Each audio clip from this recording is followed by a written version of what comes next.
काका दरवाजा उघडा ना. अरे एवढ्या जोरात कोण दरवाजा बडवतोय? कोण आहे? काय हवंय? मी सईला न्यायला आलो. तू आमच्या सईला न्यायला आलास? हो. ए झिरो, चल बाहेर बाहेर पहिला. सकाळ सकाळ काय नशा पाणी करून आलाय काय? आणि आमच्या बेटूला घेऊन जायला तू कोण आहेस तरी कोण? हो काका, मी आदित्य कश्यप, सईचा नवरा. तू सईचा नवरा? अच्छा अच्छा अच्छा, म्हणजे तू तोच नवरा आहेस का? तोच नवरा म्हणजे? अरे तोच म्हणजे जो आमच्या सईला सुखात आणि आनंदातच काय पण तिच्या हक्काच्या सासरी सुद्धा ठेवू शकला नाही ना, तो. जो बेटूचे लाड हट्ट पुरवणं तर सोडाच, तिला बेसिक गोष्टी पण देत नव्हता ना, तो. आणि जो सतत तिला प्रॉब्लेम मध्ये ढकलत राहिला आणि एक दिवस या घरात ढकलून निघून गेला ना, तो. जेव्हा तिला जास्त गरज होती ना तेव्हा तिला एकटं सोडून गेलास ना, तो. आणि इतका कॉन्टॅक्ट करून सुद्धा जो तिला एकदाही भेटायला आला नाही ना, तो. आणि आता फायनली जेव्हा गरज वाटली ना तेव्हा भिगी बिल्ली म्हणून जो परत आलाय ना, तो.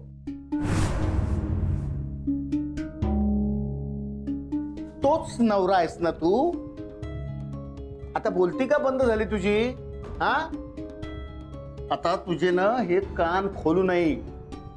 असल्या नवऱ्याची सईला अजिबात गरज नाहीये. So get out. आणि हे आम्ही नाही बोलत आहोत, हा निरोप सईनं द्यायला सांगितलाय तुला. आणि सईला ना तुझं तोंडही बघायचं नाहीये. खोटं बोलताय तुम्ही. माझी सई असं बोलूच शकत नाही. हे बघ, बऱ्या बोलानं इथून गेला नाहीस ना तर पोलिसांना बोलवावं लागेल हा मला. हा, नाही, बोलवा ना पोलिसांना. त्यांनाही दिसू देत इथे तुम्ही सईला तिच्या इच्छेविरुद्ध डांबून ठेवलंय. तिला माझ्या बरोबर घरी यायचं असतानाही तुम्ही तिला येऊ देत नाही आहात. पण आता मी आलोय. आता मी सईला घरी घेऊनच परत जाणार. सई, ए सई, अरे सई कुठे आहेस तू? अरे हे काय? सई बाहेर ये. ए सई, कोण ओरडारडा करताय? सई चल, मी आलोय तुला परत घरी घेऊन जायला. चल पटकन. ए, कोण आहेस तू? मी नाही ओळखत तुला. कोण आहे? कोण हा? सई, अगं जीवघेणी मस्करी करू नकोस. अगं मी तुझा आदित्य, तुझा नवरा. माझा आदित्य, माझा नवरा. काय वेडबीड लागलाय का? हो सई, मी वेडाच आहे. मी मूर्ख आहे. मी बेअक्कल आहे. मी उगाच तुला माझ्यापासून दूर करण्याची चूक केली, पण मी नाही राहू शकत सई तुझ्याशिवाय. प्रत्येक चूक सुधारण्याची एक वेळ असते आणि ती वेळ तुझ्या हातून निघून गेली. अगं पण आधी ते सोडू नको म्हटलं होतं तरीही सोडलं. नंतर इथून घेऊन जा म्हणत होते तरीही घेऊन गेला नाही. मी किती गयावया केली तुला, रडले, ओरडले, चिडले, रुसले, तुला फोन्स केले, मेसेजेस केले, पण कशालाही उत्तर दिलं नाही. आणि आज येतोयस तू इथे. संपली का तुझी ती सो कॉल्ड मोठी इम्पॉर्टंट कामं? आयुष्यातले मोठे प्रॉब्लेम्स आता सॉल्व्ह झालेत तुझे का? आता तुला कळलं की या सगळ्याच्या पेक्षा जास्त सई महत्वाची आहे. आदित्य, तू जरी फ्री झाला असशील ना तरी मी आता फ्री नाही. तुझ्याशी असलेले सगळे संबंध आता माझ्यासाठी एंड झाले.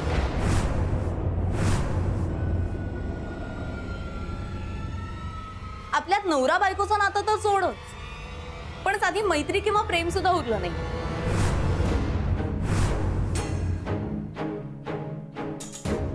आणि मी माझ्यासाठी नवीन जोडीदार शोधलाय. काय? विश्वास बसत नाहीये ना, पण हे खरंय. मला एक असा माणूस सापडलाय ज्याचं माझ्यावर खरंच खूप खूप खूप खूप जास्त प्रेम आहे.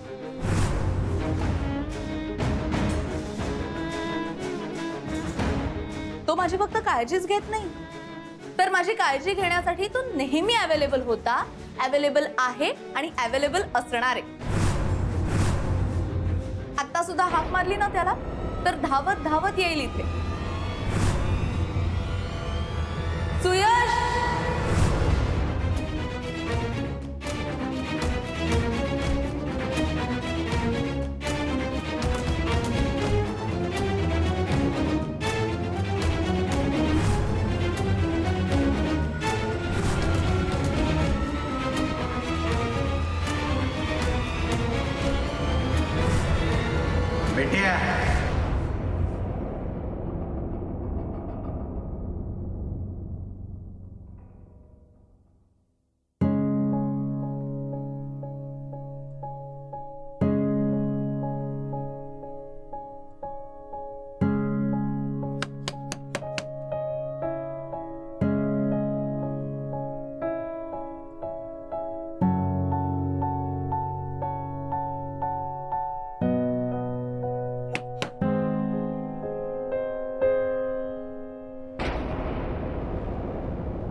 काय सुखी संसाराची गोड गुलाबी स्वप्न बघून झाली का? बाकी तुला जाग आलीये म्हणजे तुझी स्वप्न चांगलीच मोडलेली दिसतायत. पण माझ्या मोडक्या सुनबाईचं काय? काय करते ती? अजून लोळत पडले की काय? साईबाई, ओ सुनबाई, साईबाई. तुम्हाला जे काय बोलायचं ते बोला आणि निघालात तरी चालेल. Bye bye bye bye bye bye bye bye. ज्याचं करावं भलं तो म्हणतो माझंच खरं. अरे तुझ्या जीवन मरणाची काळजी वाटत होती मला म्हणून आले होते मी. माझ्या जगण्या मरण्याची म्हणजे? अरे नवऱ्याच्या उदंड आयुष्यासाठी बायकोनी स्वतःचं कंबरड आणखी मोडून घेण्याचा दिवस आहे आज. नवऱ्याला 7 जन्मासाठी घट्ट बांधून घेण्याची बायकोला मिळालेली एकमेव संधी. नव्याचे 9 दिवस सरले असले तरी तसा संसार नवा आहे अजून तुमचा. आणि देव जाणे कसं पण तुमचं प्रेमही शाबूत आहे अजून. तेव्हा तिला जाग कर, माझ्या बरोबर यायला सांग. ती तुमच्या बरोबर नाही येऊ शकणार. का? पाय मुरगळलाय म्हणून? अरे कंबरड तर माझं सुद्धा मोडलंय. त्यात माझ्या नवऱ्यानी मला 21 वर्षापूर्वीच टाकलीये. ते काही नाही, तिला माझ्या बरोबर यावंच लागेल. सई ए अब ती घरी नाहीये, माहेरी गेलीये ती.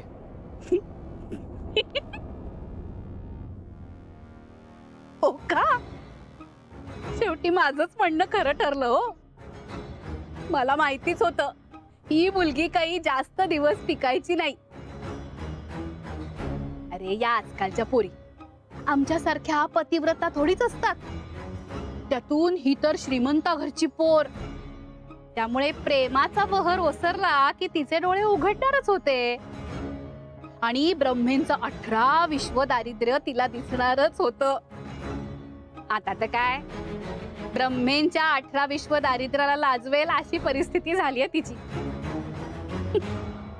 तेव्हा ती तिच्या राजेशाही माहेरी परत जाणार हे तर ठरलेलंच होतं.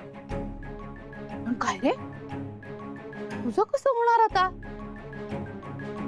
म्हणजे तुझा पैसा तर आता तुलाच कमवावा लागणार.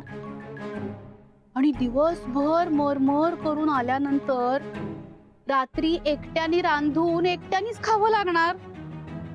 बैजू बावरा होणार बघ तुझा अगदी. झालं तुमचं? नाही काय तुम्हाला वाटतंय तसं काहीच घडत नाहीये इथे. सई कायमची नाही गेली. तिच्या पायाला लागलंय त्यामुळे ती काही दिवसांसाठी तिच्या आई वडिलांकडे गेली.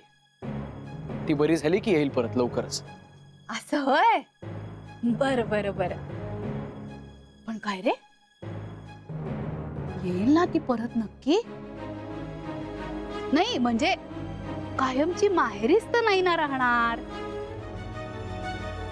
मग दुसरा हा साथीदार तर नाही ना शोधणार. बाई ग बाई बाई बाई बाई बाई.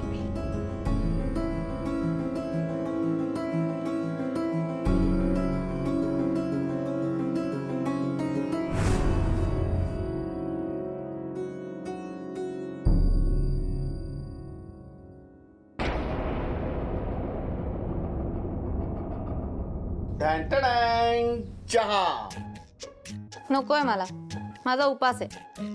काय बोलली? काय आहे? उपास. उगाच काहीतरी बडबडू नकोस हं, सई. उगाच काही बडबडत नाहीये मी. तूच मला म्हणाली होतीस ना काल उपास करायचाच असेल तर तो उद्या कर. अरे ती जोकिंगनी बोलली असेल. तिच्या बाबांनी म्हणजे केलाय का कधी उपास तिने? पण मी सिरियसली बोलतेय, मी करणार आहे उपास. हे बघ सई, ज्या गोष्टी आपल्याला झेपत नाहीत ना त्या नाही करायच्या. आजपर्यंत एक तरी उपवास केलायस का तू? आजपर्यंत कधी केला नसला तर काय झालं, आता करेन ना. आणि आधी न केलेल्या अनेक गोष्टी मी आता करतेच आहे. जसं की मला आता या घरात राहायचं नाहीये पण मी राहतीये ना घरात. आणि मला झेपणार नाही वगैरे तर तू बोलूच नकोस. कारण मी जर का एखादी गोष्ट मनात आणली ना तर ती मी करून दाखवतेच. आणि आज तर मी काय म्हणतात त्याला निर्जळी, हा निर्जळी उपास करून दाखवणार आहे. आदित्य मला भेटेपर्यंत मी पाणी सुद्धा पिणार नाही आणि काही खाणार सुद्धा नाही. बेटू हे टू मच होत आहे. हा काय हट्ट आहे? लाडू, हट्ट करणं हे माझं काम आहे आणि माझे हट्ट पुरवणं हे आधीचं काम आहे. त्याच्यामुळे आता हे ठरलं म्हणजे ठरलं.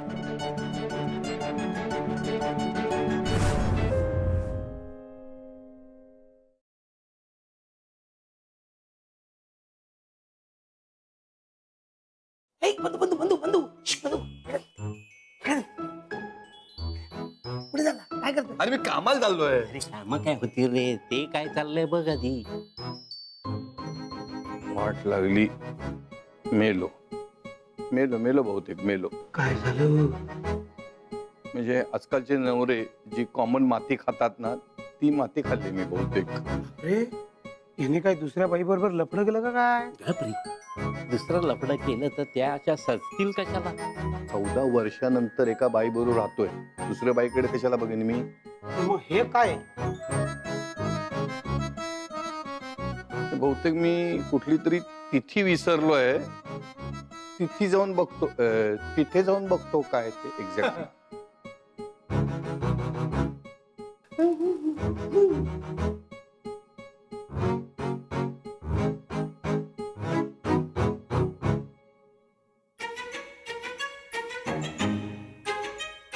कुल्लू वा, हसत हसत रिप्लाय आलाय म्हणजे मूड छान दिसतंय. जी आज दिन ही ऐसा है, आपको नहीं पता? हमें पता है. आज हमारी गुल्लू का बर्थडे नहीं है। नहीं तेच तर सांगतोय. आज हमारे बिल्लू का बर्थडे नहीं है. आज हमारे गुल्लू का बर्थडे नहीं है. आज हमारे बिल्लू का बर्थडे नहीं है. आज हमारी शादी की एनिवर्सरी हाँ, नहीं है। म्हणजे हमारी गुल्लू का बर्थडे नहीं है, बिल्लू का बर्थडे नहीं है, शादी की सालगिरह नहीं है, तो फिर आज है क्या? आज ना बरगद की पूर्णिमा है। परगडीची पौर्णिमा.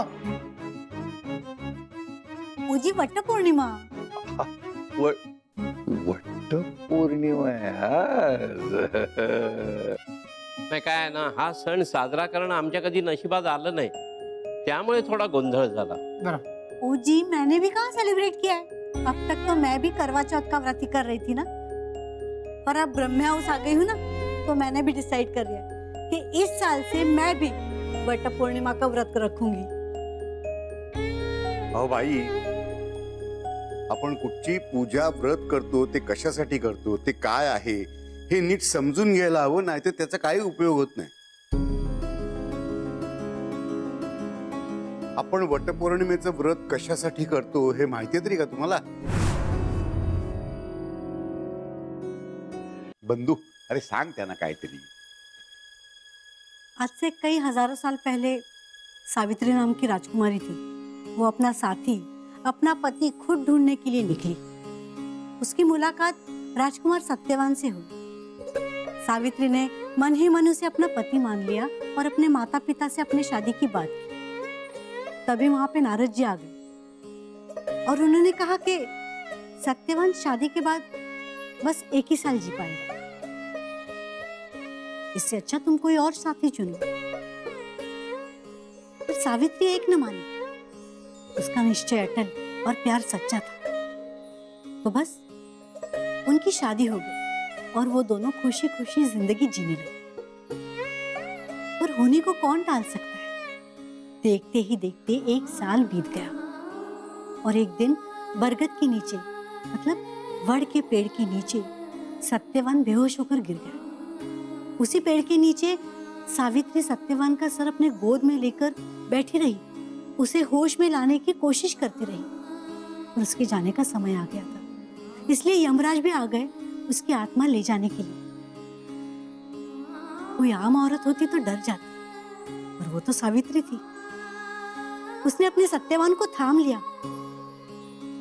और यमराज से लड़ पड़ी। सावित्री का सच्चा प्यार और पक्की जिद देखकर यमराज ने भी हार मान ली। यमराज ने सत्यवान के प्राण लौटा दिए और उसी वड़ के नीचे सावित्री के गोद में सत्यवान मरकर फिर जिंदा हो गए। तब से सावित्री पतिव्रता सावित्री के नाम से अमर हो गई।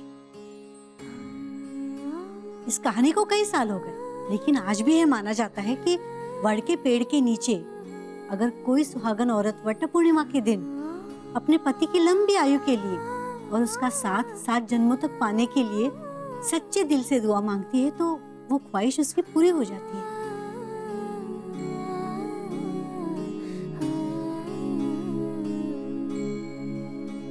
क्यों दादा, मैंने सब सही कहा ना? गलती तो नहीं की? दादा, इस घर में, यहाँ के लोगों में, इस घर के कायदे कानून रीति रिवाज हर एक चीज में घुल मिल जाना चाहती हूँ मैं, और उसके लिए मैं हर दिन हर पल कोशिश कर रही हूँ और करती रहूंगी दादा। सावित्री की तरह मैं भी अपनी जिद पे अड़ी रहूंगी। अब आप भी जिद छोड़ दीजिए। आपके दिल में जो भी गिले शिकवे हैं वो दूर करके मुझे भी आप लोगों की तरह इस परिवार का, इस घर का हिस्सा मान लीजिए।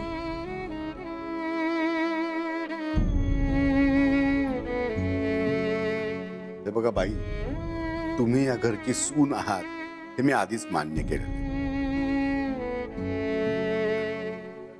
पर तुमच्याबद्दलचा माझ्या मनामध्ये जो काही राग होता, द्वेष होता, तो बराचसा कमी झालेला आहे। तरी सुद्धा मी माणूसच मुळात तापट आहे। त्यात माझा बायकांबद्दलचा पूर्वग्रह दूषित आहे। म्हणजे माझी मतं फारशी बरी नाहीये, त्यामुळे मी इतरांसारखा तुमच्याशी हसून खेळून वागेल अशी तुम्ही अपेक्षा ठेवू नका। त्यामुळे माझा विचार करायचा सोडून तुम्ही आमच्या बंधूचा विचार करा। त्याला काय हवंय, काय नकोय याचा विचार करा। त्याच्यासाठी व्रतवैकल्य करा, त्याला खुश ठेवा। ह्या घरामध्ये किमान एका पुरुषाला तरी स्त्रीमुळे आनंद मिळू। चला निघतो, तुम्ही आवरा आता। अरे दादा, तसं तर आज सईची पण पहिली वटपौर्णिमा आहे। ए हो दादा, आपण सई आणि आदित्यला बोलूयात ना रे, नाही का? नाही पण का? हे पहा, ते स्वतंत्र झालेले आहेत, त्यांचा विचार त्यांना करू। आणि तिच्यासारखी मुलगी कुठची व्रतवैकल्य वगैरे करेल असंही मला वाटत नाही। त्यामुळे तो विचार सोडा।